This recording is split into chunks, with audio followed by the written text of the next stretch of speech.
बहु को किरोसिनी ढाली शाशुघर लोकंक हत्या उद्यम अभियोग आसी बड़म्बा थाना नुआ केसा बेरणी गांव स्वामी शाशु शशुर नणद मिसी झील को जाली देथिबा उद्यम करथिबा अभियोग करछंती पीड़ितांक मां।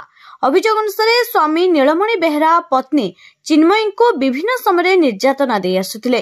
किछि दिन तले चिन्मयी बाप घर को आसीथिबा बेले आज राशन चाउल मिलुथिबा कही चिन्मयी को डाकिथिले शाशुघर लोके। सेठारे एक घरे मिलिमिशि बहु को जाली देथिबा बड़म्बा थाना अभियोग करछंती पीड़ितांक मां। यह घटना रे पीड़ितांक शाशु एवं शशुर को पुलिस अटक रखी अधिक तदंत चलाइछि।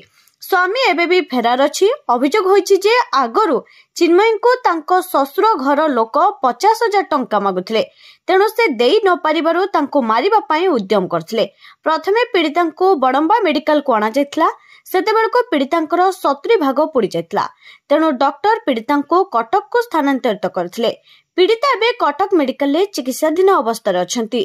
कटक बड़म्बारू विजय कुमार राउत का रिपोर्ट, प्राइम टीवी ओडिशा।